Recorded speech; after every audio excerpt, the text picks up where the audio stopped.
Hey, salut, c'est Madame Je. J'espère que tout le monde va bien. J'ai entendu dire qu'il y avait un examen du ministère qui s'en venait en français bientôt. Puis il y en a qui sont stressés. C'est pas normal d'être stressé, mais c'est normal d'avoir le trac un peu. C'est pas normal non plus de pas être prêt rendu à ce moment-ci de l'année. Alors, ce que je vous propose aujourd'hui, c'est de revoir ensemble la grille de correction, grosso modo, de cet examen-là. La grille qui va être utilisée par les correcteurs du ministère, parce que je vous le rappelle, les examens ne sont pas corrigés par les enseignants de français dans les écoles, c'est corrigé de façon uniforme pour assurer une certaine équité par des correcteurs du ministère. Alors, je ne vous propose pas une formation de correcteur, là. Je fais juste revoir les éléments de cette grille-là pour que vous soyez au courant de ce qui est attendu dans vos textes. Alors, il n'y a rien de nouveau, là. Il n'y a rien de magique. J'ai pas de baguette magique. Il n'y a pas de miracle qui va se produire aujourd'hui. Je fais juste vous faire une révision de choses que vous connaissez déjà. Juste un petit rappel pour vous dire, dans ton texte, n'oublie pas ça. Et je vous rappelle, vous êtes capable de réussir cet examen-là parce que vous êtes des élèves de 5e secondaire et cet examen-là est préparé pour des élèves de 5e secondaire. Et savez-vous quoi? Il se réussit par du vrai monde, comme vous. Alors, c'est parti! Alors, regardons rapidement cette grille d'évaluation-là pour savoir combien de points sont attribués à chacun des critères. Alors, d'abord, on a l'adaptation à la situation de communication pour 30 points. On a la cohérence du texte pour 20 points. Ensuite, le vocabulaire, 5 points. La syntaxe et la ponctuation, ça vaut 25 points. Et l'orthographe d'usage et l'orthographe grammaticale pour 20 points. Je vous propose d'aller en détail observer chacun de ces critères-là.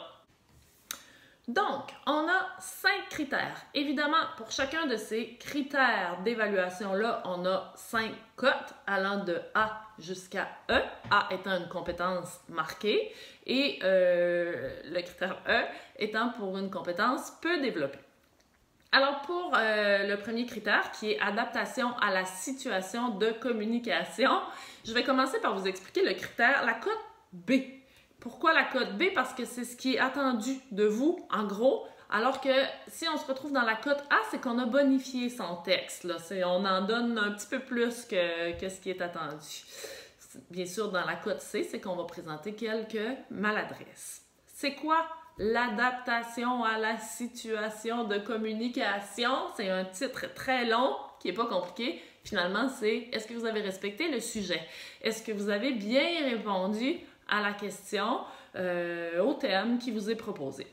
Dans ce cas-ci, on vous demande d'écrire un texte argumentatif. Alors, les élèves écrivent un texte argumentatif, c'est déjà pas mal. Les élèves se stressent beaucoup pour le contenu du texte. Donc, pour ce critère-là, j'ai jamais vu d'élèves... Non, j'ai jamais vu d'élèves avoir la cote E pour un texte argumentatif. Parce qu'en quelque part, vous respectez le thème. Si je vous demande d'écrire un texte argumentatif sur la peine de mort, ben, il n'y a pas d'élève qui va écrire un conte avec un lutin. Hein? Vous respectez quand même un petit peu le thème.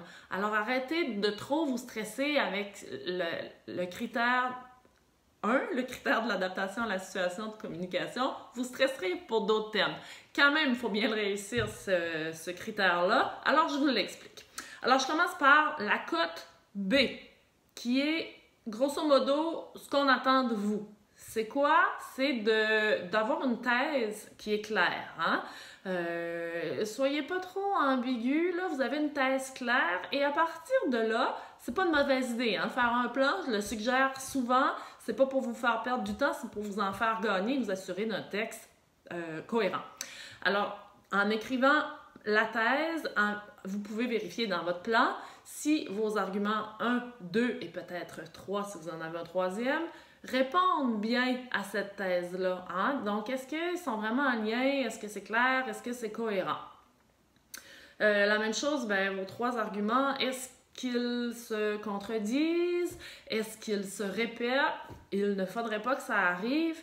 Alors ça, c'est d'avoir une bonne argumentation au départ. Maintenant, une fois qu'on va écrire, on s'attend à quoi? C'est d'avoir une argumentation qui sera pertinente, donc ça c'est en lien avec la thèse, mais qui sera approfondie aussi. Qu'est-ce que ça veut dire ça, une argumentation approfondie? Ça veut tout simplement dire que on veut savoir ce que vous pensez, comment vous organisez votre argument, comment vous le détaillez, comment vous le développez pour faire un lien avec votre thèse. Et là, vous allez aller chercher un petit morceau du document de préparation, des textes du document de préparation, vous avez le droit d'aller piger ailleurs aussi, pour venir appuyer votre argumentation qui vous appartient, qui représente ce que vous pensez. C'est ça qu'on veut savoir. Et ne faites pas le contraire, parce qu'il y en a qui copient beaucoup de morceaux du dossier de préparation, puis ça, c'est vraiment pas une bonne idée. Alors, allez pas chercher des éléments dans le cahier de préparation, puis après ça, essayez de tricoter votre idée à partir de ça, puis d'enrober autour, ça fonctionne pas très bien, ça fait pas des beaux textes. On veut savoir ce que vous pensez du sujet à controverse. Comment vous défendez votre thèse. Les éléments du dossier de préparation sont juste là pour venir appuyer un petit peu vos idées, vos pensées. Hein? N'oubliez pas, c'est votre texte. C'est pas du copier-coller de cahier, là. On s'attend pas à ça des élèves de 5e secondaire. Ça va? C'est compris pour cette partie-là? Alors, c'est de développer des arguments. OK? Si vous voulez, à partir de là, aller chercher peut-être des points dans le critère A, ce serait de personnaliser votre texte. Comment vous allez faire ça? Bien, vous pouvez ajouter des repères culturels. Il faudrait que ce soit pertinent, évidemment. Donc, des connaissances, hein, de la culture générale que vous avez, vous pouvez glisser ça dans vos textes. Bien sûr, si c'est pertinent. Si vous écrivez un texte sur la censure dans les écoles et que vous me dites que Jacques Cartier est arrivé à Gaspé en 1534, ben peut-être que là, dans votre tête, vous faites le lien, mais moi, je le fais pas. Donc, vous avez beau vouloir étaler votre culture, il faudrait quand même que ce soit pertinent. Un autre moyen de se retrouver dans la cote A en personnalisant son texte, là, c'est un petit peu plus difficile. C'est surtout pour les élèves qui sont de bons lecteurs. C'est les élèves qui ont un style d'écriture. Ça, il n'y a pas de magie, mais comment on peut faire ça? Par exemple, c'est d'utiliser l'humour, si c'est pertinent, si c'est bien utilisé, d'avoir un beau vocabulaire varié, riche, qui est pertinent aussi, parce qu'il y en a qui essaient d'utiliser du beau vocabulaire des fois, puis on dirait que ça jure dans le texte. C'est d'utiliser des procédés stylistiques, des belles métaphores, des belles hyperboles, des comparaisons. Donc ça, c'est vraiment dans le style de l'élève, OK? Alors, on est dans le critère A si on personnalise son texte en plus d'avoir bien argumenté. On est dans le critère B si on a bien argumenté, mais on a un peu moins personnalisé. Dans la partie adaptation à la situation de communication, on ajoute une autre petite chose, c'est d'utiliser des moyens efficaces et variés pour adopter et maintenir un point de vue. Qu'est-ce que ça veut dire? Le point de vue, c'est sur deux choses. D'abord, vous allez montrer votre point de vue sur les propos, donc sur le sujet. Vous allez donner votre opinion là-dessus. Et là, vous devez nous montrer que vous vous sentez impliqué dans ce sujet-là, même si c'est pas vrai. Demain matin, si on me demande d'écrire un texte argumentatif sur la chasse aux phoques, moi, je sais pas quoi dire sur la chasse aux phoques, mais si je suis une élève de 5e secondaire et que j'ai à écrire un texte argumentatif sur la chasse aux phoques, je dois être outrée de savoir que ça se pratique ou au contraire, je dois dire que c'est correct puis il y en a qui paniquent pour rien. Donc, je dois vraiment m'approprier ce texte-là. Qu'est-ce que ça veut dire?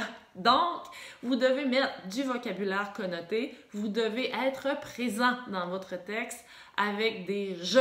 Selon moi, à mon avis, je pense que, et le vocabulaire connoté dont je parlais, c'est malheureusement, heureusement, c'est inadmissible, évidemment, mettez des points d'exclamation, on veut sentir que vous êtes engagé dans votre texte.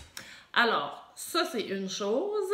Deuxième chose, vous parlez à quelqu'un aussi. À qui vous parlez dans cet examen-là? Aux chers lecteurs et chères lectrices du site Le pouvoir d'un mot. Bonne nouvelle, vous n'êtes pas obligé de les nommer. Par contre, vous devez leur parler. Hein? Vous n'écrivez pas un texte dans le vide comme ça. Comment vous pouvez vous adresser à eux en utilisant, dans ce cas-ci, vous n'utiliserez pas le tu, on va utiliser le vous à quelques endroits dans le texte. Comment on s'adresse à notre destinataire aussi? Un petit point d'interrogation à un moment donné. Saviez-vous que? Qu'en pensez-vous? Hein? Donc, on s'adresse à quelqu'un. Des fois, le nous est inclusif aussi, hein? En tant que Québécois, admettons. Donc, vous venez faire d'une pierre deux coups, finalement, parce que vous êtes inclus dans le nous et vous parlez à votre destinataire. Alors, on y pense, à notre destinataire, on pense qu'on s'adresse à quelqu'un. On peut faire une relecture à la fin de l'écriture pour se dire « Oh, est-ce que j'ai parlé à quelqu'un? » Alors, on ajoute quelques éléments. Ce qui fait la différence entre la cote B et la cote A, c'est que dans la cote A, on va varier toutes ces façons-là d'être présent dans le texte, de montrer son engagement dans ses propos. On va varier les façons de s'adresser au destinataire. OK? Alors, on a terminé pour le critère 1, adaptation à la situation de communication. On passe au prochain.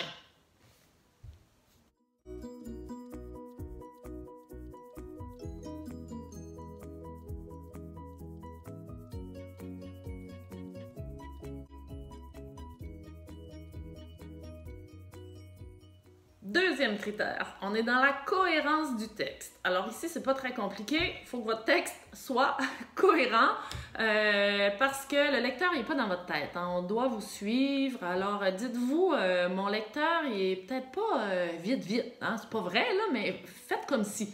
Puis dites-vous aussi qu'il est paresseux. Donc, c'est pas vrai non plus, là, parce qu'un correcteur, c'est jamais paresseux, mais faites comme si. Parce que vous essayez de le convaincre de quelque chose. Donc, il n'y a pas à faire d'efforts pour vous suivre puis faire les liens.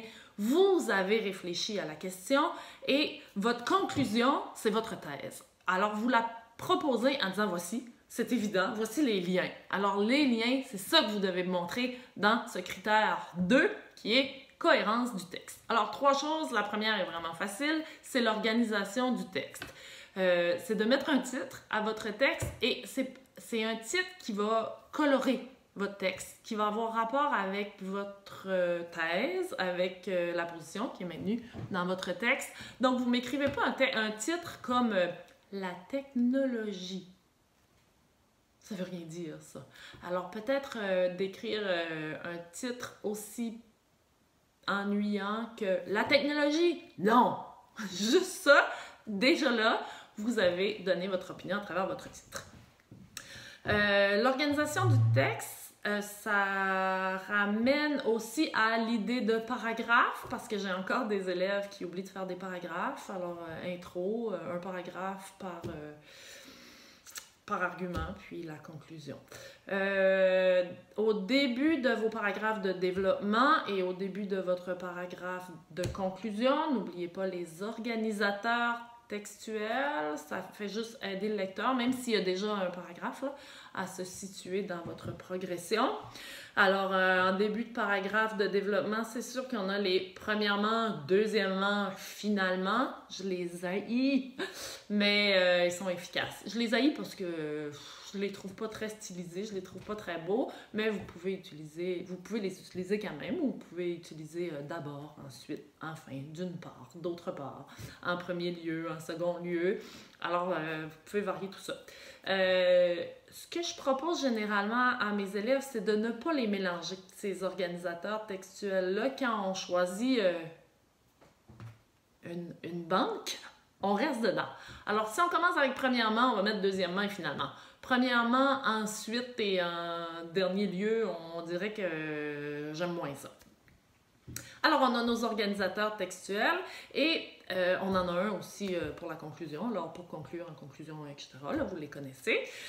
Autre chose dans l'organisation du texte, c'est d'avoir une introduction qui respecte la formule que vous connaissez déjà, sujet amené, sujet posé, la thèse, sujet divisé s'il y en a un. Non, vous n'êtes pas obligé de mettre un sujet divisé. Par contre, si vous choisissez d'écrire un sujet divisé dans votre texte, assurez-vous que l'ordre dans lequel vous avez présenté les arguments soit le même que l'ordre dans lequel vous allez présenter les arguments dans le développement. Parce que votre lecteur va devenir mêlé, sinon. OK? Donc, on a fini avec l'organisation du texte. Deuxième point dans la cohérence. Alors, la continuité, c'est, par exemple, quand vous écrivez une histoire, là, je sors du texte argumentatif, vous écrivez une histoire avec un lutin, toujours. Alors, si vous écrivez le lutin, le lutin, le lutin, le lutin, le lutin, il, le lutin, le lutin, il, je sais de qui vous parlez, mais le texte devient lourd un peu. Alors, on va essayer de changer ça. On appelle ça des procédés de reprise de l'information. Alors, on a une continuité. Hein? Je sais de qui on parle, mais on n'est pas toujours obligé de le nommer de la même façon. Souvent, ce que les élèves vont faire, ils vont répéter l'information telle qu'elle a été donnée au départ. Ça devient très, très lourd. J'ai déjà eu 57 fois le mot « poète » dans un texte. C'était un peu lourd. Les élèves vont reprendre avec un pronom. Il, elle, il, elle. Ça devient un petit peu lourd aussi. Ça va vraiment enrichir votre texte si vous changez de façon de reprendre l'information. Là, il y a toujours un élève qui vient me voir et qui me dit « As-tu un synonyme pour? » Le synonyme, c'est une belle façon de reprendre de l'information. C'est juste que des fois, il n'y a pas toujours un synonyme. Il y a des élèves qui vont venir me voir et qui vont me demander « As-tu un synonyme pour carbone? » Non. Alors, qu'est-ce qu'on peut faire si on ne veut pas dire carbone, carbone, carbone? Ben, peut-être de nommer cet élément. Si on a déjà nommé carbone, on va reprendre par élément. Alors là, on n'est pas dans le synonyme, on est loin d'être dans la répétition. Qu'est-ce que je viens de faire? On est passé du spécifique au générique. C'est vraiment, vraiment, vraiment une belle façon de faire de la reprise d'informations. Alors, on modifie tout ça en cours de texte. Puis, ça fait un texte qui est un petit peu plus riche, qui coule bien. Alors, je vous le propose dans tous vos textes. Ça fait vraiment des beaux textes. Si vous avez besoin, je ferai peut-être une petite capsule vidéo sur les procédés de reprise là, parce que ça prendrait vraiment trop de temps. Dernière chose, dans la cohérence du texte, faire des liens étroits. Je vous ai dit hein, que votre lecteur n'avait pas à créer lui-même les liens entre les idées. Vous devez le faire pour lui. Alors, d'une phrase à l'autre, vous présentez une idée nouvelle. Vous devez faire le lien entre ces idées-là, entre ces phrases-là, parce que si c'est clair dans votre tête, ce n'est pas nécessairement sur le papier et ce n'est pas nécessairement dans la tête du lecteur. Alors, vous devez lui proposer ces liens-là. Je vous ai dit qu'en début de paragraphe, on avait premièrement, deuxièmement, finalement. À l'intérieur des paragraphes aussi, vous devez avoir des petits mots comme ça, qu'on appelle des marqueurs de relation. Alors, vous devez ajouter des « par exemple »,« parce que »,« car »,« cependant », « par contre »,« donc »,« ainsi »,« mais », puis évitez de trop l'utiliser le « mais », il y en a qui le mettent partout des fois, « mais ». Alors, utilisez ces mots-là, à la limite, je vous dirais, mettez-en dans chacune de vos phrases pour assurer un beau suivi dans votre texte. Là, vous avez vraiment un beau texte jusqu'à maintenant, mais on n'a pas fini. Il nous reste 3 critères à voir.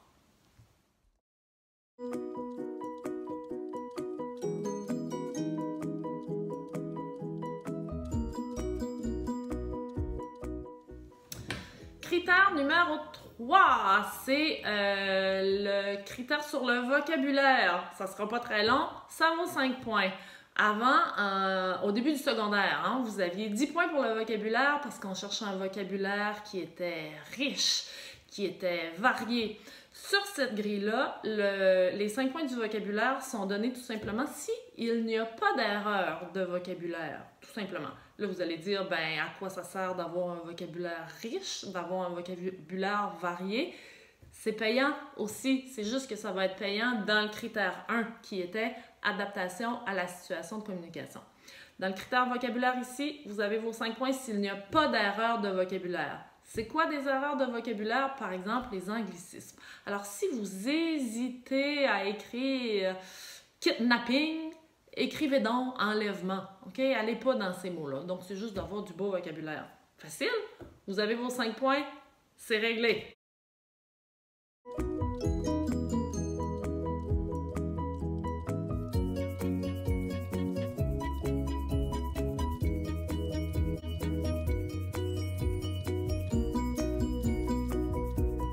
Le critère 4 pour 25 points. La syntaxe et la ponctuation. J'aimerais vraiment vous donner un truc miraculeux. Il n'y a pas de miracle, mais il y a des petits trucs. Ce que je vous propose pour la syntaxe et la ponctuation, surtout pour les élèves qui ont de la difficulté avec ce critère-là, c'est de faire des phrases courtes. Des phrases avec un verbe. Quand vous arrivez à faire des phrases avec 3, 4, 5, des fois je vois 8 verbes, c'est trop long. Faites des phrases avec un seul verbe, ça va être plus facile à corriger. Il y aura moins de risques d'erreurs de construction et moins de risques d'erreurs de ponctuation. C'est sûr qu'en 5e secondaire, on s'attend à ce que les élèves fassent des phrases plus complexes, avec plus d'un verbe. Sauf que si c'est pour vous faire des erreurs, ben c'est mieux de garder des phrases courtes. Alors, on fait des phrases courtes, ça nous aide à faire des phrases mieux construites. Et j'ajoute ici, pour la ponctuation, une chose, c'est sur la virgule. Je ne peux pas revoir toutes les règles de virgule, mais par expérience, celle qui revient le plus souvent, c'est celle avec le complément de phrase. Alors, je vous le rappelle, vous connaissez vos phrases de base, on a le sujet, on a le groupe verbe prédicat, on a le complément de phrase. Dans la phrase de base, le complément de phrase est à la fin. C'est là sa place. Alors, dans ce cas-là, une phrase très courte, je n'ai pas de virgule. Si je prends mon complément de phrase et que je l'envoie en début de phrase, là, je vais mettre une virgule, vous le savez. Si je prends mon complément de phrase et que je l'envoie en plein milieu de la phrase, je mets aussi des virgules, on va l'encadrer. Règle générale, c'est à peu près ça. Faites une lecture juste pour vos compléments de phrases, vous en écrivez, tout le monde écrit des compléments de phrases, mettez des virgules pour les accompagner. Un autre cas où il n'y aura pas de virgule pour le complément de phrase, mais c'est une structure qui est plutôt rare, c'est si on écrit en début de phrase, complément de phrase, suivi du groupe verbe prédicat, et la phrase se termine par le sujet. Par exemple, demain se tiendra la réunion. Le verbe se tiendra, quel est le sujet? C'est la réunion. Je peux déplacer demain, hein? Je pourrais dire la réunion se tiendra demain. Donc, on a vraiment un complément de phrase avec demain. Alors, on a complément de phrase suivi du groupe verbe prédicat, sujet. Dans ce cas-là, il n'y a pas de virgule, même si le complément de phrase est en début de phrase. Alors, c'est ce que j'ai à vous donner pour syntaxe et ponctuation. Là, il n'y a pas de miracle. Vous connaissez vos textes, vous connaissez vos difficultés. Revoyez vos textes qui ont déjà été corrigés. Essayez de voir vos types d'erreurs. Revoyez les règles sur les virgules. Faites des phrases courtes. Vous devriez vous en sortir. Et n'oubliez pas, la fin d'un texte, ça se termine par un point. Des fois, on oublie. On finit notre texte et on se dit, ben, c'est évident qu'il est fini. On est tellement heureux. On oublie d'écrire un point à la fin. Écrivez votre point à la fin du texte. Ne l'oubliez pas, sinon c'est une erreur qui peut parfois coûter cher. Et n'écrivez pas à la fin de votre texte « fin ». On le sait, ça c'est correct. Okay? Le critère 5. Le critère sur l'orthographe grammaticale et l'orthographe d'usage. C'est le critère qui nous fait mal. Alors, celui-là vaut pour 20 points, 20% de votre note. Si vous faites plus de 21 fautes dans votre texte, vous avez 0 sur 20. Si vous faites plus de 35 fautes, vous serez en échec. parce qu'on va vous retirer évidemment tous vos points d'orthographe. On va aller retirer tous vos points de syntaxe et de ponctuation. On va enlever tous les points de vocabulaire. Donc, à partir de ce moment-là, vous vous retrouvez à 50%. Vous êtes en échec. On ne veut pas ça. Ne faites pas 35 fautes, s'il vous plaît. Sauf que il y a une façon de voir les fautes en tant que correcteur. Si vous écrivez 4 fois le mot bateau, B-A-T-O, ben ça compte pour une faute parce que c'est ça. Si vous faites plusieurs fois la même erreur d'accord, la même erreur de conjugaison, la même erreur d'homophone, là ça va compter chaque fois parce que ça dépend du contexte, vous avez mal appliqué la règle. Alors, l'orthographe, c'est ce qui pénalise beaucoup d'élèves, plus que les autres critères, je dirais. Dans la partie 1 de tout à l'heure, le critère 1, adaptation à la situation de communication, qui fait faire de l'insomnie à bien des élèves, ça devrait pas, d'ailleurs. C'est rare qu'on a vu dans ce critère 1-là des élèves être dans la cote 1, parce qu'en quelque part, vous respectez le sujet. Mais on a vu dans la partie orthographe des élèves avoir 0. J'en ai vu souvent. Alors, je vous dirais peut-être de vous soucier davantage de cette partie-là. Là, on approche l'examen du ministère. On ne fera pas des miracles d'ici l'examen. Hein, on ne pourra pas se changer complètement. Mais il y a des techniques pour se corriger. Je vous dirais de faire vraiment 1, 2, 3, 4 lectures au moment de la correction, juste pour l'orthographe. On oublie le destinataire, on oublie le vocabulaire, on oublie la construction des phrases, les idées. On ne fait que corriger. Prenez du temps pour le faire. On a quelques chanceux qui écrivent sans faute ou à peu près sans faute, là, mais pour la majorité des élèves, on a besoin d'une bonne correction. Souvent, les élèves vont lire et moi, quand je corrige, ce que je vois, c'est que dans l'introduction, il y a à peu près pas de fautes et après ça, il y a beaucoup de fautes. Qu'est-ce que ça veut dire? Ça veut dire qu'au début, on est vraiment dans la correction. On corrige phrase par phrase et après ça, vous le savez, on se laisse aller dans le fil du texte et on oublie de corriger. Une façon de contrer ça, ce que je propose à mes élèves, c'est de commencer par la fin du texte. On prend la dernière phrase, on corrige la phrase. Juste ça. Après ça, on va aller corriger la phrase au-dessus ou n'importe quelle autre dans le texte, là, en autant qu'on les ait toutes passées à la fin. Pour corriger notre texte, une phrase à la fois et ne pas se laisser aller dans le fil du texte. Comme ça, notre texte, il est déconstruit et vous vous concentrez sur une phrase à la fois. Ça marche. Une autre façon, j'ai des élèves qui ne lisent même plus les phrases. Ils regardent tous les verbes. Là, ils vont surligner les verbes dans le texte. Ils vont aller les conjuguer avec le bon sujet. Ensuite, ils vont faire une lecture pour les adjectifs, une lecture pour les noms, une lecture pour l'orthographe d'usage. On va aller fouiller dans le dictionnaire. C'est une façon de faire. Si ça fonctionne pour vous, tant mieux. Une autre façon, c'est d'utiliser un surligneur. Je proposerais encore de partir par la dernière phrase du texte et de surligner les mots qui sont bien écrits. Alors, si vous avez écrit bateau, B-A-T-O, vous devez avoir le doute. Alors, vous allez fouiller dans le dictionnaire, vous faites la correction et là, vous surlignez le mot parce que vous savez qu'il est bien écrit. Pas juste dans l'orthographe d'usage, mais dans l'orthographe grammaticale, ça veut dire que vous l'avez bien accordé. Quand vous êtes sûr et certain, là, vous avez fini de douter, vous surlignez le mot. Là, vous arrivez sur des mots comme et, le, des, avec. Là, vous les avez bien écrits. Ceux-là, vous surlignez jusqu'à ce que l'ensemble de votre brouillon soit surligné. Un truc pour bien écrire en français, ce n'est pas de connaître le dictionnaire par cœur ou de connaître les dictionnaires de conjugaison par cœur ou les grammaires par cœur. Je connais pas tout ça par cœur non plus. C'est de douter, d'avoir le doute orthographique, de ne pas vous dire « Oh, tant pis, ça doit s'écrire comme ça ». De vous dire « Est-ce que je suis absolument convaincue que ce mot-là s'écrit comme ça dans le dictionnaire? Est-ce que je suis absolument convaincue que dans ce cas-ci, il ne prend pas de S ou il prend un S ou il est invariable? » De douter et d'aller vérifier. Et je vous dirais, à la fin, si vous n'êtes pas certain, peut-être changer le mot, peut-être changer la formulation de la phrase, c'est le meilleur truc. Allez pas à peu près dans votre texte. Alors, ça termine nos 5 critères.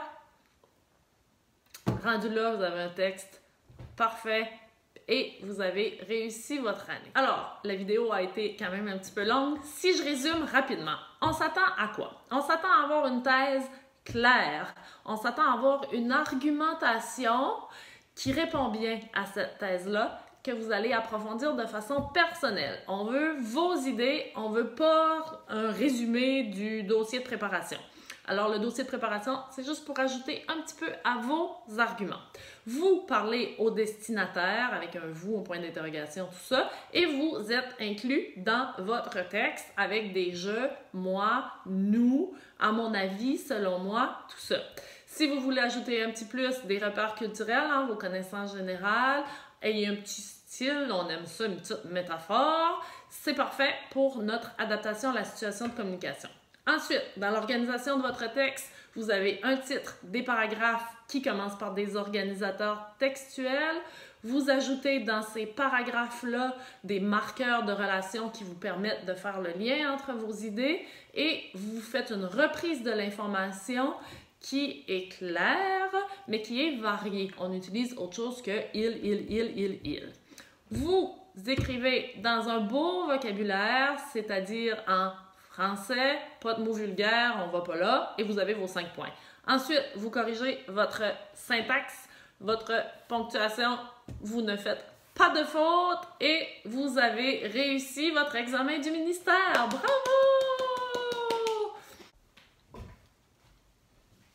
Hey. En passant, là, cet examen-là, il n'y a jamais personne qui est mort à cause de ça. OK? Ça se peut que ce soit un petit peu stressant, mais vous êtes capable de le réussir, je le répète. Si jamais vous ne le réussissez pas, il y a un examen de reprise durant l'été. Et là, vous serez au courant de vos difficultés. Vous pourrez vous réajuster. Alors, si ça vous stresse, si vous êtes à risque, si vous avez suivi la ligne du 60 toute l'année, dites-vous, c'est quoi le pire qui peut m'arriver cette journée-là où vous ne serez pas blessé, vous allez être fatigué, mais arrêtez de vous en faire. Vous êtes capable de faire cet examen-là. Il est préparé pour vous, pour que vous soyez capable de le réussir. Je vous souhaite bonne chance. Si vous avez des commentaires, écrivez-le en commentaire en dessous. Si vous avez des questions, si vous avez des idées de vidéos, si j'ai 2 petites minutes, je vous prépare ça. Si vous pensez que cette vidéo-là peut aider quelqu'un, ben gâtez-vous, puis envoyez-lui. Bye!